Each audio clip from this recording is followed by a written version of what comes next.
আসসালামু আলাইকুম প্রিয় নবম দশম শ্রেণীর শিক্ষার্থীরা, আরজু পাঠশালার নতুন একটি ক্লাসে তোমাদের সবাইকে স্বাগতম।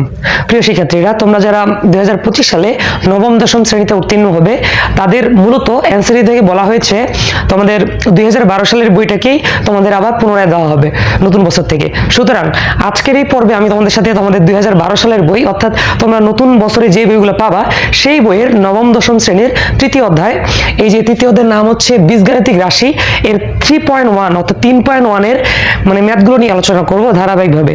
তো আজকের প্রথম পর্বে আমি তোমাদের সাথে এই যে 3.1 এর তৃতীয় অধ্যায় বীজগাণিতিক রাশির 3.1 এর যে সূত্রগুলো ব্যবহার হয় সেই সূত্রগুলো আজকের পর্বে আলোচনা করব এবং পরবর্তী পর্বগুলোতে আমি প্রত্যেকটা অনুশীলনীর প্রত্যেকটা অঙ্ক সুন্দর মতো করে সমাধান করে দেওয়ার চেষ্টা করব। তো চলো আমরা মূলত এই 3.1 এর যে সূত্রগুলো ব্যবহার করতে হয় বা যে সূত্রগুলো তোমাকে মুখস্থ করতে হবে সেগুলো দেখে নেই। পরবর্তী পর্বগুলোতে আমি তোমাদের সাথে সেই অনুশীলনীর যে অঙ্কগুলো রয়েছে সেগুলো নিয়ে বিস্তারিতভাবে আলোচনা করব। দেখো, প্রথমেই আমাদের তৃতীয় অধ্যায় নবম দশম শ্রেণী তৃতীয় অধ্যায় নাম হচ্ছে বীজগাণিতিক রাশি। মূল কথা হচ্ছে কেন আমি এই অধ্যায়টা চুজ করলাম, কারণ দেখো আমি প্রথম থেকে করাচ্ছি না, কারণ তোমাদের যেহেতু শর্ট সিলেবাস দেওয়া হবে, একটু সিলেবাসটা মডিফাই করা হবে, এই জন্য আমি শুরুই করতেছি তোমাদের তৃতীয় অধ্যায় থেকে। কারণ এই চ্যাপ্টারটা তোমাদের শর্ট সিলেবাসে থাকতেই হবে, অর্থাৎ এই এইটা শর্ট সিলেবাসে থাকার মতো একটা অধ্যায়, খুবই গুরুত্বপূর্ণ একটা অধ্যায়। এখান থেকে প্রতি বছর বোর্ড পরীক্ষায় একটা সৃজনশীল অলরেডি চলে আসে। সুতরাং আমি এই অধ্যায়টা থেকে শুরু করতেছি যেন তোমরা আগে থেকেই প্রিপারেশনটা সুন্দর মতো করে গুছিয়ে নিতে পারো। দেখো, অধ্যায়ের নাম হচ্ছে তৃতীয় অধ্যায় বীজগাণিতিক রাশি। আজকে আলোচনা করব 3.1 নিয়ে। দেখো, আজকে আলোচনার বিষয় হচ্ছে সূত্রে আলোচনা, যেখানে 3.1 করতে যে সূত্রগুলো ব্যবহার করা হবে সেগুলো নিয়ে আলোচনা করব।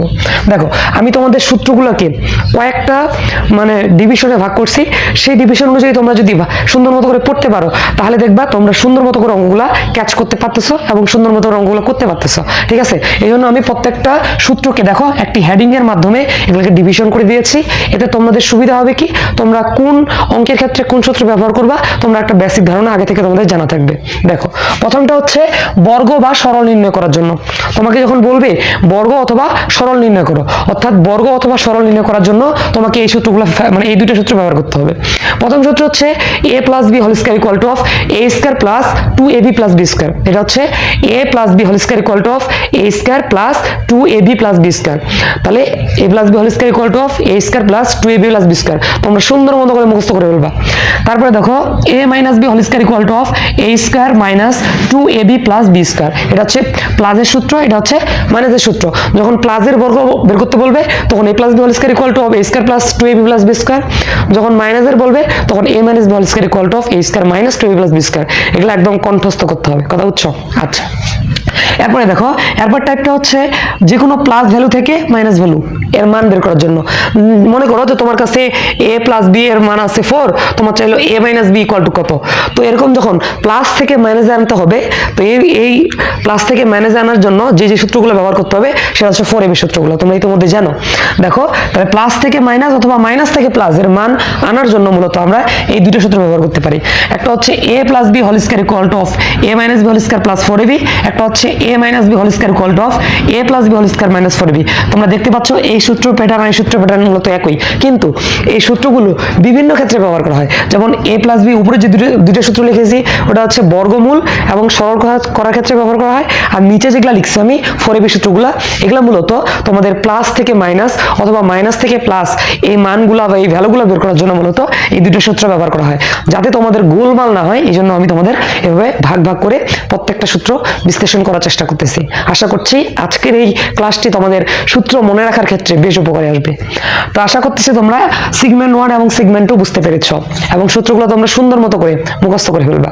কারণ যত সূত্রগুলো তোমরা মুখস্থ করতে পারবা তত ম্যাথমেটিক্স তোমরা ভালো পারবা। আর ম্যাথমেটিক্সের উপর ডিপেন্ড করতেছে অন্যান্য সাবজেক্ট, যারা সায়েন্স নিবা তাদের ফিজিক্স কেমিস্ট্রি, সো এগুলোর উপর ডিপেন্ড করতেছে। যারা ম্যাথমেটিক্সে ভালো তারা হায়ার ম্যাথমেটিক্স ফিজিক্স কেমিস্ট্রি তারা সেই বিষয়গুলো তো অনেক দক্ষ বা ভালো হবে। তো তোমরা সুন্দর মতো করে জেনারেল সায়েন্স বা মানে জেনারেল যে ম্যাথটা আছে সাধারণ মানে সাধারণ ম্যাথটা অর্থাৎ সাধারণ গণিত, এই বিষয়টি তোমরা সুন্দর মতো করে প্রত্যেকটা শুরু থেকে শেষ পর্যন্ত প্রত্যেকটা অনুশীলনী অঙ্কগুলো বুঝে বুঝে সলভ করবা, দেখবা তোমাদের হায়ার ম্যাথস ফিজিক্স কেমিস্ট্রি এগুলাতে তোমরা অনেক এগিয়ে যাচ্ছ। তো এরপরে সেগমেন্টটা হচ্ছে মান নির্ণয়। এখানে বিশাল একটা সূত্রের আলোচনা আছে, তোমরা সুন্দর মতো করে এই প্রত্যেকটা সূত্র সুন্দর মতো করে তোমরা মুখস্থ করে ফেলবা। দেখো, তোমাদের মান নির্ণয়ের জন্য যে সূত্রগুলো আমি এই মানে 3.1 এ যে সূত্রগুলো লাগবে সেগুলো আমি মানে বিস্তারিত বিস্তারিতভাবে আলোচনা করেছি। তো দেখো প্রথম সূত্র 5 নম্বর, আর সিরিয়াল হচ্ছে 1 থেকে 10 পর্যন্ত 10টা সূত্র তোমাকে মুখস্থ করতে হবে। আর সেগমেন্টে ভাগ করছি যেন তোমরা মানে কোথায় কোন সূত্রটি ব্যবহার করতে পারো যেন খুব সহজভাবে ধরতে পারো। তারপরে দেখো মান নির্ণয় করার জন্য যে সূত্রগুলো অনুসিদ্ধান্ত সূত্রগুলো ব্যবহার করা হবে। প্রথমে হচ্ছে a square plus b square, প্রথমে হচ্ছে a square plus b square equal to of a plus b whole square minus 2ab, কণ্ঠস্থ কোনো কথা হবে না। তাহলে a square plus b square equal to of a plus b whole square minus 2ab, তাহলে a square plus b square equal to of a square minus 2 plus b square. So a square a plus b whole square minus 2ab, তারপর হচ্ছে a square minus b square সূত্র হচ্ছে আশা করি সবাই জানো a plus b into a minus b। So a plus b into a minus b। Same ভাবে 7 নম্বর সূত্র হচ্ছে 2 into a square plus b square. তোমরা এই সূত্রের সাথে হয়তো আগামীতে মানে এর আগে যে কারিকুলাম ছিল সেখানে বিস্তারিত আলোচনা করা ছিল না, তবে এখানে তোমাদের অবশ্যই লাগবে। তাহলে 2 into a square plus b square সূত্র হচ্ছে a plus b whole square plus a minus b whole square, অর্থাৎ 2 into a square plus b square সূত্র হচ্ছে a plus b whole square plus a minus b whole square. এবার ab এর একটা সূত্র আছে যেটা খুবই গুরুত্বপূর্ণ। সো ab এর সূত্র হচ্ছে a plus b by 2 whole square minus a minus b by 2 whole square, a plus b by 2 whole square minus a minus b by 2 whole square, একদম মুখস্থ। ab এর সূত্র হচ্ছে a plus b by 2 whole square a minus b by 2 whole square. এরপরে দেখো 4ab সূত্র, দেখো 4ab সূত্র, 4ab সূত্রটা হচ্ছে a plus b whole square minus a minus b whole square. তোমরা একটু যদি লক্ষ্য করো এই দেখো 4ab সূত্রটা আর 2 into a square plus b square সূত্রটা মূলত একই, শুধুমাত্র পার্থক্য কোথায় দেখো, এখানে শুধু প্লাস এখানে শুধু কি মাইনাস। তো তোমরা এবার সুন্দর মতো মনে রাখতে পারো যে 2 into a square plus b square সূত্র হচ্ছে a plus b whole square plus a minus b whole square, আর আমাদের যে সূত্রটা আছে 4ab সূত্র হচ্ছে a plus b whole square minus a minus b whole square. So a plus b whole square minus a minus b whole square. আশা করি তোমরা জিনিস দুটোর পার্থক্য বুঝতে পেরেছো।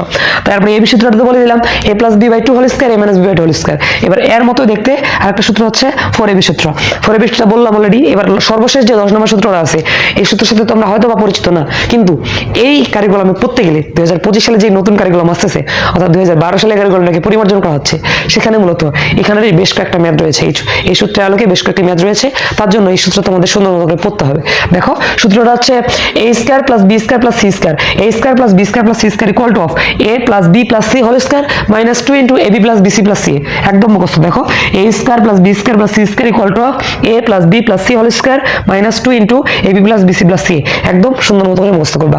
তো প্রিয় শিক্ষার্থীরা, আজকের এই পর্বে আমি তোমাদের সাথে তোমাদের তৃতীয় অধ্যায় বীজগাণিতিক রাশির 3.1, কারণ এখানে অনেকগুলো সেগমেন্ট রয়েছে 3.1, 3.2, 3.3, 3.4 এরকম অনেক মানে 4টা অনুশীলনী রয়েছে। তো তার মধ্যে আমি তোমাদের 3.1 এর মানে যে সূত্রগুলো ব্যবহার করতে হবে সেগুলো নিয়ে আলোচনা করলাম। এভাবে প্রত্যেকটা অনুশীলনীকে আমি ধারাবাহিকভাবে সূত্রগুলো প্রথমে আলোচনা করব, তারপরে ওইখানে ওই অনুশীলনীতে যে ম্যাথমেটিক্সগুলো রয়েছে সেগুলো নিয়ে বিস্তারিতভাবে আলোচনা করার চেষ্টা করব। আশা করতেছি আমার এই চ্যানেল থেকে, আমার এই ছোট্ট চ্যানেল থেকে তোমরা বেশ উপকৃত হবে। তো তোমরা আমাদের এই চ্যানেলটি সাবস্ক্রাইব করে রাখো, কারণ এই চ্যানেলে আমি তোমাদের গণিত, physics, chemistry, biology, mathematics, higher mathematics class 6 to 10 পর্যন্ত বিস্তারিত আলোচনা করার চেষ্টা করব, এবং সেই ভিডিওগুলো তোমাদের জন্য বেশ গুরুত্বপূর্ণ হবে। তো দেখা হবে এই অনুশীলনের ম্যাথমেটিক্স প্রশ্নগুলো সমাধান করার জন্য। তো পরবর্তী ক্লাসে আমন্ত্রণ জানিয়ে আজকের এই ক্লাসটি আমি এখানে শেষ করছি। দেখা হবে অন্য কোনো ক্লাসে। আসসালামু আলাইকুম।